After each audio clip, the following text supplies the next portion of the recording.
ಇನ್ನು ಕಾಂಗ್ರೆಸ್ ಸರ್ಕಾರಕ್ಕೆ ಮಾನ ಮರ್ಯಾದೆ ಇಲ್ಲವೇ ಇಲ್ಲ. ಅದರ ಅರ್ಥ ಕೂಡ ಕಾಂಗ್ರೆಸ್ ನಾಯಕರಿಗೆ ಗೊತ್ತಿಲ್ಲ. ಸರ್ಕಾರದ ವಿರುದ್ಧ ಬಿಜೆಪಿ ಗುಡುಕ್ತಾ ಇದೆ. ಕಾಂಗ್ರೆಸ್ ಸರ್ಕಾರಕ್ಕೆ ಮಾನ ಮರ್ಯಾದೆನೇ ಇಲ್ಲ, ಅದರ ಅರ್ಥ ಕೂಡ ಕಾಂಗ್ರೆಸ್ ನಾಯಕರಿಗೆ ಗೊತ್ತಿಲ್ಲ ಅಂತ ಗುಡುಕ್ತಾ ಇರುವಂಥದ್ದು.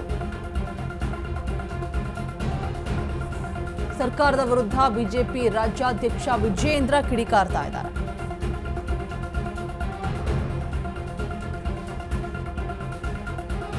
ಸಿಎಂ ಕುರ್ಚಿಯ ಬಡಿದಾಟದಿಂದಲೇ ಆಡಳಿತ ಕುಸಿದು ಹೋಗಿರೋದು.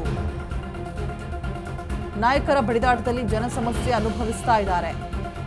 ಆದರೆ 30ರಿಂದ 40 ಶಾಸಕರು ದೆಹಲಿಯಲ್ಲಿ ಲಾಭಿಯನ್ನ ಮಾಡ್ತಾ ಇದ್ದಾರೆ. ಬೆಂಗಳೂರು ಬಣಗುಡ್ತಾ ಇದೆ. ಸಿಎಂ ಡಿಸಿಎಂ ಯಾರಿಲ್ಲ ಅಂತ ಹೇಳ್ಬಿಟ್ಟು ವಿಜಯೇಂದ್ರ ಆಕ್ರೋಶವನ್ನ ಹೊರಹಾಕ್ತಾ ಇದ್ದಾರೆ. ಕಾಂಗ್ರೆಸ್ ಸರ್ಕಾರದ ಮೇಲೆ ಮಾನ ಮರ್ಯಾದೆನೇ ಇಲ್ಲ, ಅದರರ್ಥ ಕೂಡ ನಾಯಕರಿಗೆ ಗೊತ್ತಿಲ್ಲ ಅಂತ ಹೇಳ್ಬಿಟ್ಟು ವಿಜಯೇಂದ್ರ ತಮ್ಮ ಆಕ್ರೋಶವನ್ನ ಹೊರಹಾಕ್ತಾ ಇದ್ದಾರೆ. ಬೈ ಎಲೆಕ್ಷನ್ ಸಂದರ್ಭದಲ್ಲಿ ಬಾಗಲಕೋಟೆಯಲ್ಲಿ ಸಿಎಂ ಠಿಕಾಣಿಯನ್ನ ಹೂಡಿದ್ರು. ರಾಜ್ಯದಲ್ಲಿ ಆಡಳಿತ ಯಂತ್ರ ಸಂಪೂರ್ಣವಾಗಿ ಕುಸಿದು ಬಿದ್ದಿದೆ ಅಂತ ಟಾಂಗ್ ಕೊಡ್ತಾ ಇದ್ದಾರೆ, ವ್ಯಂಗ್ಯವಾಡ್ತಾ ಇದ್ದಾರೆ. ಸಿಎಂ ಕುರ್ಚಿಯ ಬಡಿದಾಟದಿಂದಲೇ ಆಡಳಿತ ಕುಸಿತಾ ಇರೋದು. ನಾಯಕರ ಬಡಿದಾಟದಲ್ಲಿ ಜನರ ಸಮಸ್ಯೆ ಏನು ಅನ್ನೋದು ಆಲಿಸೋದು ಕೂಡ ಮರೆತಿದ್ದಾರೆ. ಜನರ ಸಮಸ್ಯೆ ಹೆಚ್ಚಾಗ್ತಾ ಇದೆ.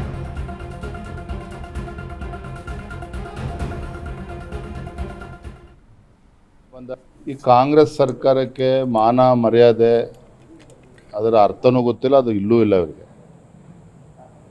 ಉಪಚುನಾವಣೆ ಬಂದಾಗ ಯಾವ ರೀತಿ ಮುಖ್ಯಮಂತ್ರಿಗಳು ಬಾಗಲಕೋಟೆಯಲ್ಲೇ ಬೀಡ್ಬಿಟ್ಟಿದ್ರು ತಾವು ನೋಡಿದ್ರಿ.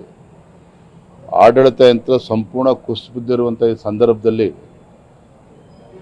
30-40 ಜನ ಶಾಸಕರುಗಳು ದೆಹಲಿಗೆ ಹೋಗಿ ಕೂತ್ಕೊಂಡು ಲಾಬಿ ಮಾಡುವಂಥದ್ದು ಒಂದು ಕಡೆ ಅವರ ಆಂತರಿಕ ವಿಚಾರ. ಆದರೂ ಸಹ ಮುಖ್ಯಮಂತ್ರಿಯ ಕುರ್ಚಿಯ ಬಡದಾಟಕ್ಕೆ ಇವತ್ತು ಸಂಪೂರ್ಣ ಆಡಳಿತ ವ್ಯವಸ್ಥೆ ಸಂಪೂರ್ಣ ಕುಸಿದಿರುವಂಥದ್ದು ನಾವು ನೋಡ್ತಾ ಇದ್ದೇವೆ. ಬೆಂಗಳೂರು ಇವತ್ತು ಬಣಗೊಡ್ತಾ ಇದೆ. ಮುಖ್ಯಮಂತ್ರಿಗಳು ಇಲ್ಲ, ಉಪಮುಖ್ಯಮಂತ್ರಿಗಳು ಇಲ್ಲ. ಅವರ ಕುರ್ಚಿ ಬಡಿದಾಟದಲ್ಲಿ ಇವತ್ತು ಜನ ಇವತ್ತು ಅನುಭವಿಸ್ತಾ ಇದ್ದಾರೆ. ಈ ಕಾಂಗ್ರೆಸ್ ಸರ್ಕಾರಕ್ಕೆ ಮಾನ ಮರ್ಯಾದೆ ಅದರ ಅರ್ಥನೂ ಗೊತ್ತಿಲ್ಲ, ಅದು ಇಲ್ಲೂ ಇಲ್ಲ. ಇವರಿಗೆ ಉಪಚುನಾವಣೆ ಬಂದಾಗ ಯಾವ ರೀತಿ ಮುಖ್ಯಮಂತ್ರಿಗಳು ಬಾಗಲಕೋಟೆಯಲ್ಲೇ ಬೀಡ್ಬಿಟ್ಟಿದ್ರು ತಾವು ನೋಡಿದ್ರಿ. ಆಡಳಿತ ಯಂತ್ರ ಸಂಪೂರ್ಣ ಕುಸಿಬಿದ್ದಿರುವಂಥ ಈ ಸಂದರ್ಭದಲ್ಲಿ 30-40 ಜನ ಶಾಸಕರುಗಳು ದೆಹಲಿಗೆ ಹೋಗಿ ಕೂತ್ಕೊಂಡು ಲಾಬಿ ಮಾಡುವಂಥದ್ದು ಒಂದು ಕಡೆ ಅವರ ಆಂತರಿಕ ವಿಚಾರ. ಆದರೂ ಸಹ ಮುಖ್ಯಮಂತ್ರಿಯ ಕುರ್ಚಿಯ ಬಡದಾಟಕ್ಕೆ ಇವತ್ತು ಸಂಪೂರ್ಣ ಆಡಳಿತ ವ್ಯವಸ್ಥೆ ಸಂಪೂರ್ಣ ಕುಸಿದಿರುವಂಥದ್ದು ನಾವು ನೋಡ್ತಾ ಇದ್ದೇವೆ. ಬೆಂಗಳೂರು ಇವತ್ತು ಬಣಗೊಡ್ತಾ ಇದೆ. ಮುಖ್ಯಮಂತ್ರಿಗಳು ಇಲ್ಲ, ಉಪಮುಖ್ಯಮಂತ್ರಿಗಳು ಇಲ್ಲ. ಅವರ ಕುರ್ಚಿ ಬಡಿದಾಟದಲ್ಲಿ ಇವತ್ತು ಜನ ಇವತ್ತು ಅನುಭವಿಸ್ತಾ ಇದ್ದಾರೆ. 28ಕ್ಕೆ ಮತ್ತೆ ಮೈತ್ರಿ ಸರ್ಕಾರ